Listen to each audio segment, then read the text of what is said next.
I'm a fan of the old sing-song start to a video. Some might even say it's my thing. But I have to ask the question. R. Kelly, really? What's next? Do you want to be in my gang? I do wonder, right, at what point do you separate the art from the artist? Some might say that enjoying a bit of Gary Glitter or listening to Rolf Harris is probably in bad taste, mainly because the music's awful as well. But surely that's not, all across the board. Now, I can understand if someone has different views that you do not wish to support. For instance, the whole Harry Potter malarkey, where you may have different opinions to JK, but then again, it's not as if the book promotes like any kind of ideology. I mean, it's about magical. Ooh, fucking hell! Poop my pants. It's about magical, like wizards and fairies and stuff, isn't it? So anything could happen. But say, like the book Ender's Game. The guy who wrote that is, I think he's sort of gone on record as being relatively anti-gay, I believe. Or at least the opinion was donated a lot of money to Chick-fil-A or something along those lines. But yeah, enjoy that book. That's classic sci-fi, that is. Classic sci-fi. The rest of them aren't the best. I mean, I'm pretty sure if you went into the break room and then bust out a copy of Mein Kampf, the people that you work with might give you a bit of a look. Well, who's to say? Who's to say? You could just be doing some research on a hit piece, as if they haven't all been done already. Are there any other like controversial authors, singers, painters that you have any that you like their product, but you don't like them as a person? I know the guy who wrote Starship Troopers didn't like that book because it was quite pro the fascism, really, and sort of glorifying the American military like machine. And if you've read the book and then and seen the film, you'll know there's a huge amount of satire in the film. How slow are you going? But then if you took, well, say Rings of Power, for example, people took Tolkien's work and tried to change it, and that did not go down well.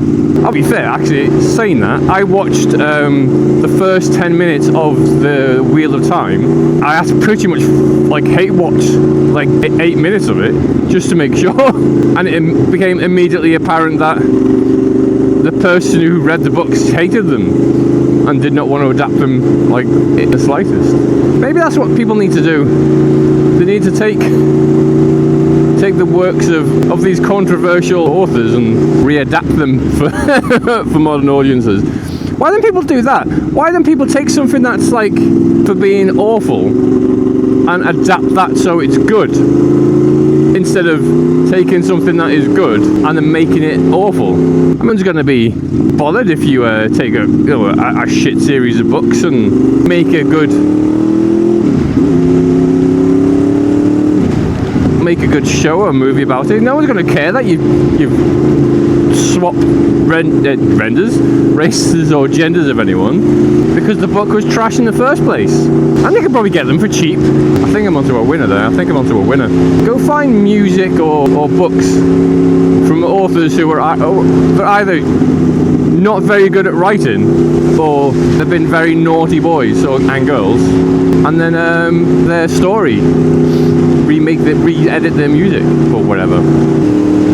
Danger. Well, let's introduce a new feature, a new section of my videos. Let's call it the shout-out section. Not because I'm running out of ideas of things to talk about. That's just cruel. No, this is the spread the love section. The first person I'm spreading love to. Well, that sounds awful, doesn't it? That sounds awful. The first person I'm giving a shout out to. We'll stick with shout out, shall we? That sounds less. It would be Howie for some of those little upload the little tutorial videos for connecting the DJI Mic Mini to the Insta360. I did not know. I don't know why I thought or believed this, but I was under the impression that one, the Mic 2 could only be charged within the box, and therefore you had to buy the entire charging box, 2 transmitters and a receiver. I was convinced of that fact. Do not know why. I also thought that the DJI was like an ecosystem where only like connects to like. Could be arguing like, I just put out a massive video of me testing settings, and yet I don't know the basics. True, this is true. But how to use guides would be better served by people who are much more adept at those kind of tutorials than I am. I was just interested in trying not to fall off the bike. Yeah, I was just purely interested in how it performs straight out the box, due to the settings that the camera provides. And no one that I'd seen, I believe the one did pop up recently, this morning, of a guy doing some settings tests, but I hadn't seen any. So that's the only reason, one, that I would have had to record anyway. I would have had to do all the recordings regardless, simply so I could see the differences for myself. But the reason why I decided to upload it was simply because I couldn't find anyone else who had done it. So as in a timeline, it goes, I've just ordered, I can't wait for it, it should be here. And then in the middle of that it goes, here's a review, and then 3 more videos of me getting excited for my camera, microphone. But I thought there's a limited shelf life, right, isn't there? On not the first to review or whatever, but in terms of my style. Because as soon as someone comes out with a better video, which would be anybody, my video becomes a complete waste of time. In fact, if there'd been anyone that had done the same test that I'd done, I wouldn't have uploaded it. I wouldn't have seen the point.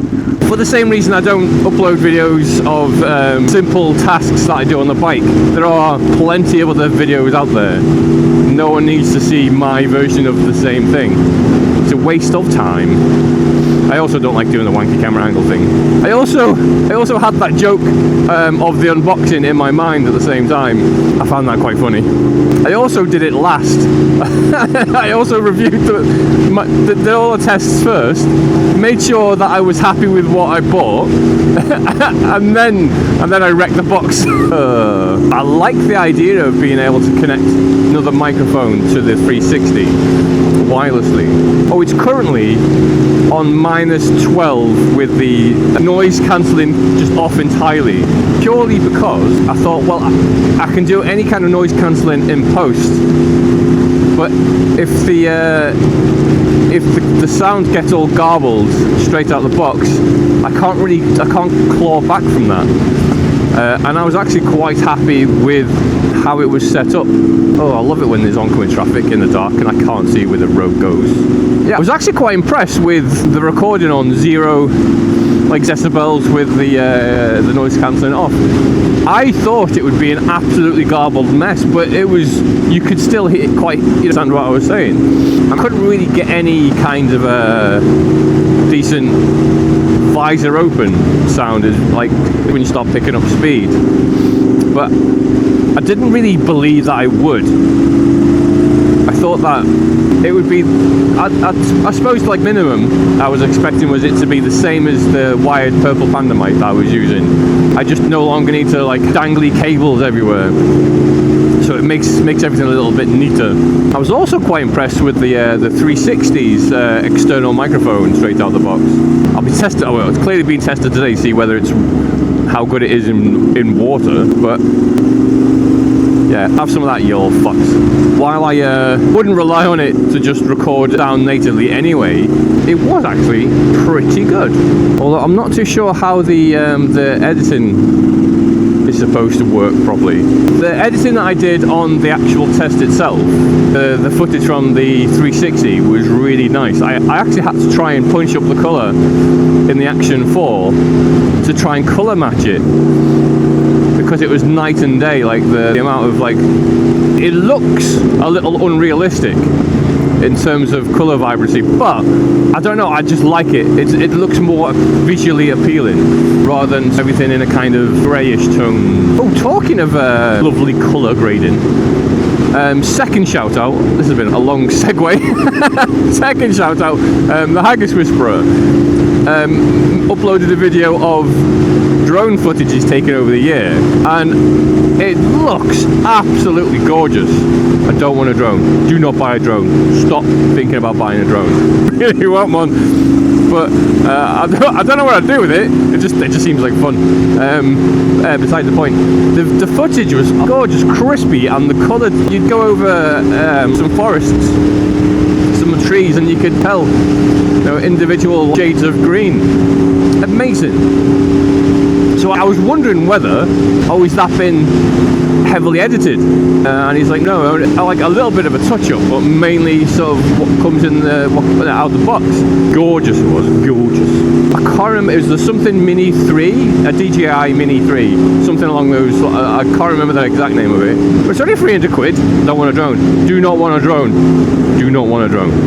A new channel I recently subscribed to was Any Shite Sunday. The guy, because I had to call my wife in, because in her words he was adorably northern.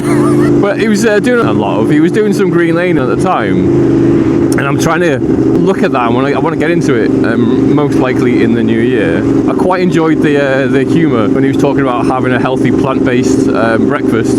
He says a meat processing plant, and then shows a picture of his Mackies. Love it, love it. I know I'm being a bit overly cautious, but it is cold and wet. So probably around half past 6, not 12:31 a.m. But after watching Snackyard have an off, and it looked like any normal corner, just going around it absolutely fine, and then boom, down. So it just makes me be a little bit extra cautious this time of year. The road conditions are not exactly favourable.